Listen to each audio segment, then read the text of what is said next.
Yes, I'm finally back on the air after way too long a hiatus. Thanks, day job. Welcome back to Talking About Glaucoma, the podcast of indeterminate frequency in which I talk with glaucoma colleagues about hot topics in our field. I still have quite a few episodes that I've recorded over the past 2 years that I promise to edit and post soon. In this episode, I talked with Suman Thapa from the Tilganga Eye Centre in Kathmandu about delivering glaucoma care in Nepal. This conversation took place long before the 2 massive earthquakes in 2015. I'm happy to see that Suman is back at work caring for patients and playing in his rock band. I am Robert Schertzer, and I'm on the active staff at Dartmouth-Hitchcock Medical Center and on faculty at the Geisel School of Medicine at Dartmouth in Hanover, New Hampshire. And we're talking about glaucoma. Hi, Suman. Welcome to Talking About Glaucoma. All right. Thanks. So today we'll talk about delivering glaucoma care in Nepal, where you live and practice. Fill us in. Right. So when I finished my fellowship at the University of Melbourne in 2002, and when I returned home in 2003, I was the only glaucoma specialist in the entire country. So I didn't know how to go about it. It was a big challenge, but luckily enough, I am working in a tertiary referral eye hospital. How many people are there in Nepal? 26 million people. And so out of a total of 26 million people, I was the only glaucoma specialist who was actually trained to do glaucoma work. And prior to me coming into the glaucoma scene, there were just general ophthalmologists doing trabeculectomies that failed, after 1 month after surgery, and doing a lot of combined operation without antimetabolites. And really, people didn't know how to go. Ophthalmologists didn't know how to go about doing a proper glaucoma operation in Nepal. There are probably so many different things that could lead to the failure. I mean, it's not just necessarily surgical technique, but being able to follow up the patients, yes. Right? First of all, because people don't know about the disease, and it's basically an asymptomatic disease, and when they come to the clinic, it's usually too late for treatment. And when we prescribe medications aren't available, and if they're available, people can't afford it, and so there's all the issues regarding costs and management are there. But when I came back to Nepal, I was faced with a whole bunch of people coming in and trying to and asking me to help them. So my first and foremost mission was, apart from just doing a regular proper glaucoma operation, was to educate people about the disease. So every patient who was diagnosed with the disease, we enrolled them into a glaucoma support group class, which was non-existent, and we founded, some glaucoma patients and myself, we founded the glaucoma support group, and we started enrolling patients into free education classes that we've been having since 2003. And there are 6 classes every year. It happens once in 2 months, and these are all free education classes. And where do the classes take place? Because patients are living in all these different villages and towns, yes, throughout the country, right? So we started first from the tertiary eye hospital. So all the patients who used to come and visit us, we gave them a program of all these education classes, and some of them would travel, a few days to come and attend the education classes, and it was free of cost. And we'd also ask patients to donate some money, very little, just maybe 5 rupees or 10 rupees.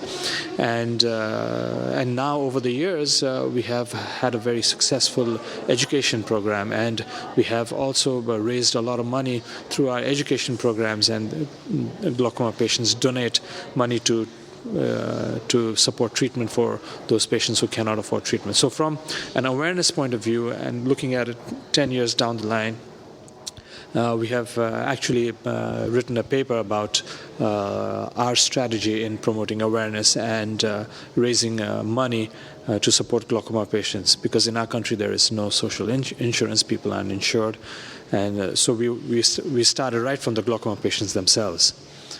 So that was regarding the awareness programs. Okay, and then the next step, once you get the awareness, how are you going to access the patients, screen them, treat them?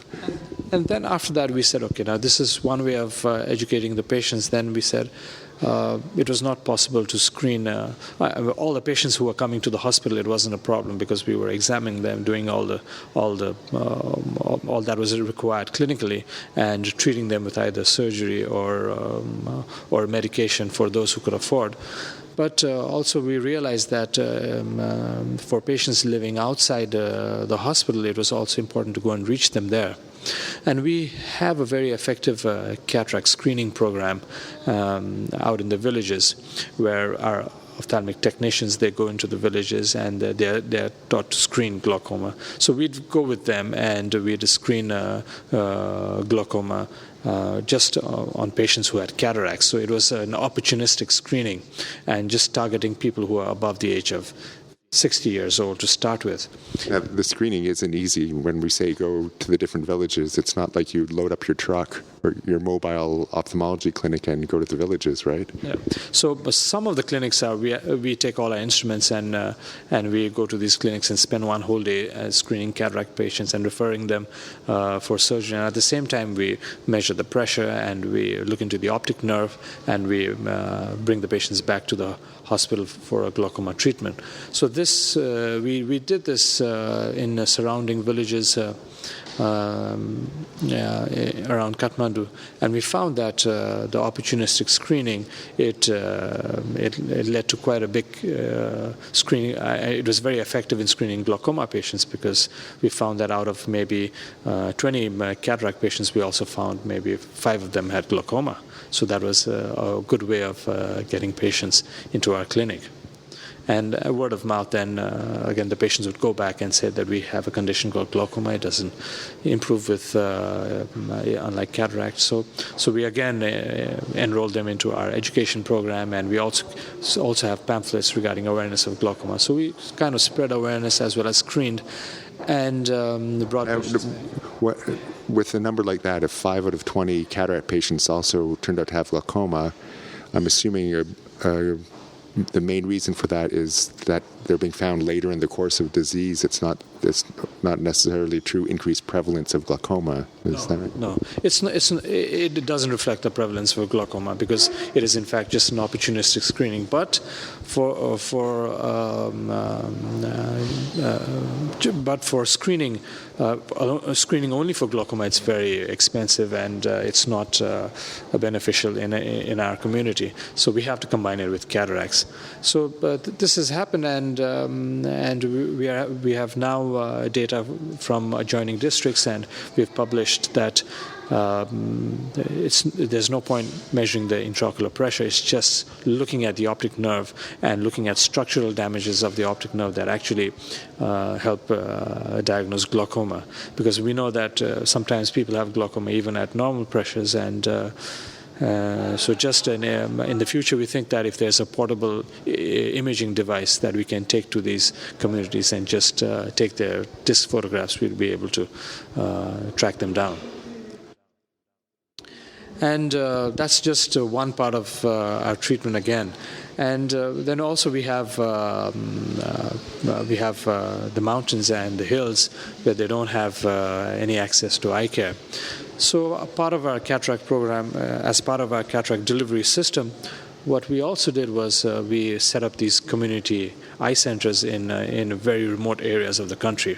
For example, if we were to go to these community eye centers, we'd probably have to drive for a day or two, and sometimes even walk for half a day or a day to reach these very remote centers.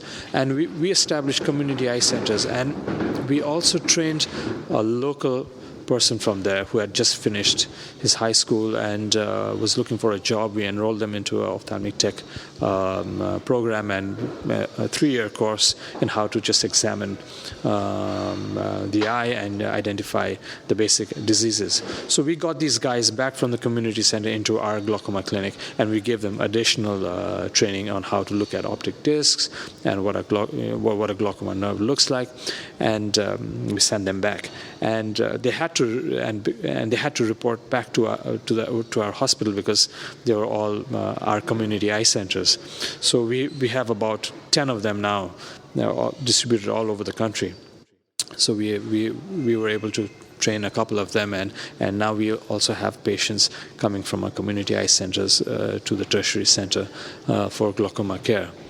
But the reality of the country is that the people are poor, and not everyone will be able to travel to the tertiary center. So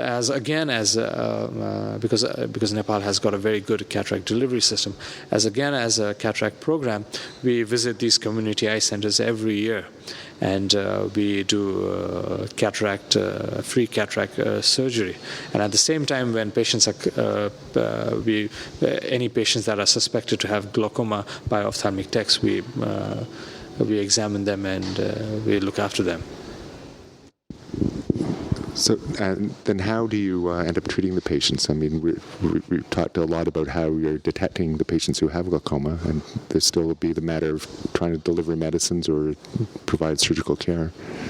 So most of the patients who have actually end-stage disease are patients who have angle closure glaucoma, and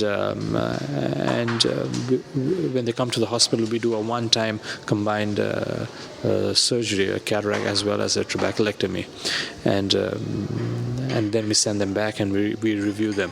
The whole challenge, of course, of glaucoma is the long-term follow-up and everything, but when we train our techs to look after trabs and cataract patients, so they're able to tell us a little bit about how patients, they just measure the intraocular pressure and they're able to say that, okay, the pressure is controlled or not controlled, and if they're not controlled, then we start them on medications.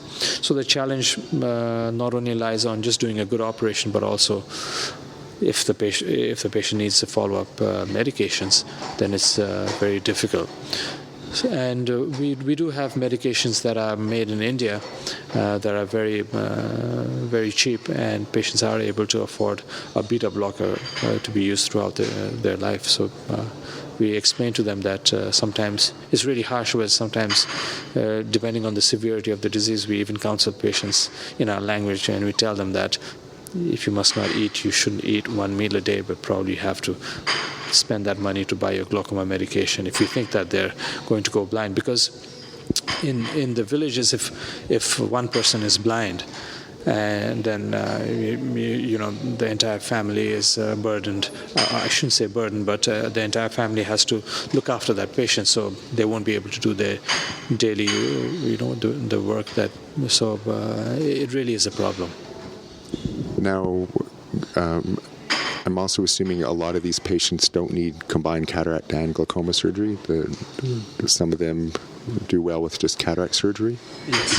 Yes. If we find that there are some patients who are at risk, for example, if they have hypermetropia or shallow angles and suspicious discs and intraocular pressures above the normal level, and if they have cataracts, we just do early cataract extraction. And I think that in the future, because we have a very strong cataract program, and now we even take out cataracts for patients who have just 6/12, 6/18 vision. So I think that in the long run, we will be able to prevent angle closure glaucoma. That's great. And can everyone there do cataract surgery in 3 minutes like you?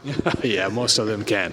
We're very proud of that, and we have great ophthalmologists back home, and some of them are really, really quick, and they're doctors who do more than 200 in one day. That's amazing work that you've been doing. That's great.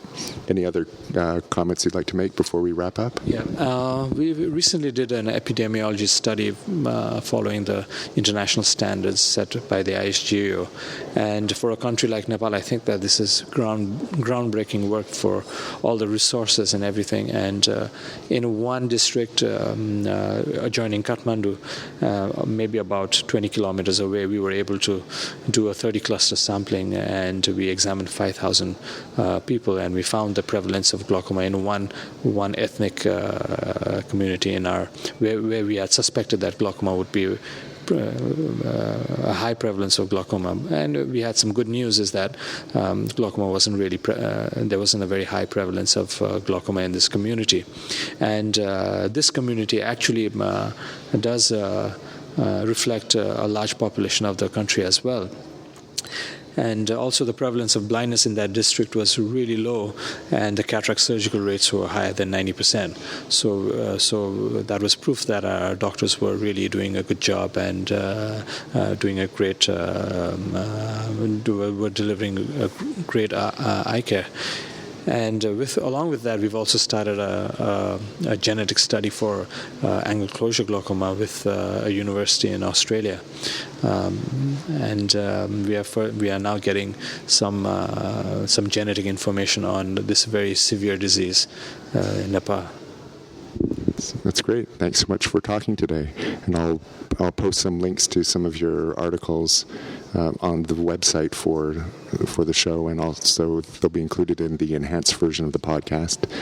And thanks. Thanks. That's our show for today. Please subscribe to the RSS feed at wholelotofrob.com, on iTunes, or by searching within your podcast player on other devices for this show. I've created new shortcuts for both the AAC version with artwork and chapter markers and the mp3 versions that you can manually enter into your podcast player at iGuy.tv/podcast/RSS-AAC and iGuy.tv/podcast/RSS-MP3, where iGuy is IGUY. You can follow me on Twitter by going to iGuy.tv/Twitter or by following Rob Schertzer on your Twitter app. Feel free to drop me a line at podcast@iGuy.org with feedback, including topic ideas, and if you have subscribed through iTunes, please rate Talking About Glaucoma in the iTunes store. Please help detect and treat glaucoma by keeping yourself informed.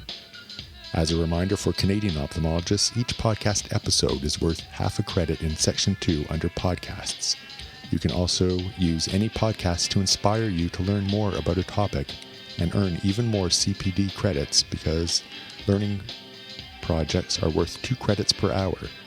This will help make up for the fact that teaching in the clinical setting is not recognized for CPD credit.